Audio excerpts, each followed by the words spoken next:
বলে আবু মুসা আমি তোমাকে কি বলেছিলাম বলো।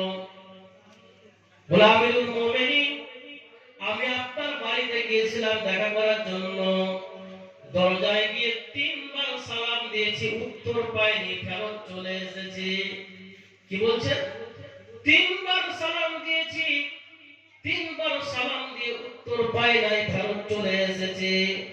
নবীজি সাল্লাল্লাহু আলাইহি ওয়াসাল্লাম বলেছেন কারো বাড়িতে যাবে তিনবার সালাম দেবে, যদি উত্তর না পাও সেখান থেকে ফেরত চলে আসবে। কি বলেছেন? কারো বাড়িতে যাবে তিনবার সালাম দেবে, উত্তর না পেলে ফেরত আসবে। তখন উমর এবার রেগে গিয়ে বলছে হাকিম আলাইহিল বাইয়িনা আওয়ালা উদিয়ান্না দহরাকা আও বাতনাকা। এই আবু মুসা দলিল পেশ করো। তুমি যে বললা যে কারো বাড়িতে না গিয়ে তিনবার সালাম দিয়ে উত্তর না পেলে ফেরত আসতে হবে, নবীজি বলেছেন, দলিল পেশ করো। আওয়ালা উদিয়ান্না দহরাকা আও বাতনাকা, দলিল দিতে না পারো তোমার পেট পিঠ চিরে মারবো তোমার।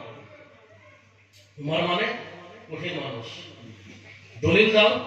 দলিল মানে আর এটা কে শুনেছে, সাক্ষী নিয়ে এসে বা। আবু মুসা ভীতগ্রস্ত হয়ে গেছেন, আমি সাক্ষী কোথায় পাবো? সাক্ষী খোঁজার জন্য তিনি দৌড়ে চলেছেন, কোথায় সাক্ষী পায়, কোথায় সাক্ষী পায়। আলেম ওলামারা হাদিস জানেন সাক্ষী কোথায় পাবো। আবু মুসা ভীতগ্রস্ত হয়ে দৌড়ে চলে যাচ্ছেন, কোথায় সাক্ষী পায়। দৌড়াতে দৌড়াতে গিয়ে একটা জায়গাতে গিয়ে দেখে কিছু সাহাবা সেখানে জমায়েত হয়ে আছে, কিছু সাহাবা সেখানে রয়েছেন। সেইখানে উবাই ইবনে কাব রয়েছেন। উবাই ইবনে কাব বলে কি হয়েছে আবু মুসা, এত ভয় কেন তোমার? আবু মুসা বলে আমি উমর ফারুক রাদিয়াল্লাহু তাআলা আনহুর সামনে এই হাদিসটা বলেছি, আমাকে সাক্ষী আনতে বলেছেন, যদি সাক্ষী না দিতে পারি তবে আমার পেট পিঠ চিরে আমাকে মারা হবে। আরে সাক্ষী পাবো কোথায়? উবাই ইবনে কাব বলছেন মান আসগারাল কওম, এই যারা আমরা এখানে আছি এদের মধ্যে সবচেয়ে ছোট কে গো? আবু সাঈদ খুদরি দাঁড়িয়ে গিয়ে বলছেন আনা আসগারাল কওম, আমি হচ্ছি সবচাইতে ছোট। বলে আবু সাঈদ খুদরি, হাদিসের রাবী হচ্ছেন আবু সাঈদ খুদরি। যখন আবু সাঈদ দাঁড়িয়ে গেছেন গিয়ে বলছেন আমি হচ্ছি এই কওমের মধ্যে সবচাইতে অল্প বয়সের, সবচাইতে ছোট। তখন বলে তুমি কি হাদিসটা জানো? বলে হ্যাঁ আমিও হাদিসটা জানি। নবীজি সাল্লাল্লাহু আলাইহি ওয়াসাল্লাম বলেছেন কারো বাড়িতে যাবে তিনবার সালাম দেবে, উত্তর না পেলে সেখান থেকে ফেরত চলে আসবে। বলে চলো এবার উমরের কাছে সাক্ষী পেয়ে গেছি। সকলে আবু মুসাকে সাথে নিয়ে, আবু সাঈদ খুদরিকে সাথে নিয়ে চলে গেলেন উমর ফারুকের কাছে।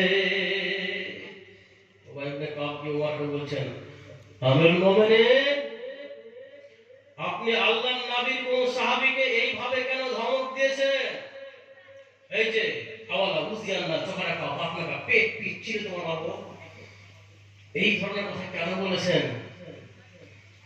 আবু সাঈদ খুদরি গিয়ে শুধু হাদিস বলে দিয়েছে, সাক্ষী পেশ করে দিয়েছে যে হ্যাঁ এই হাদিস আমিও জানি, নবী সাল্লাল্লাহু বলেছে এটা কারো বাড়িতে যাবে তিনবার সালাম দিয়ে উত্তর না পেলে ফেরত আসতে হবে।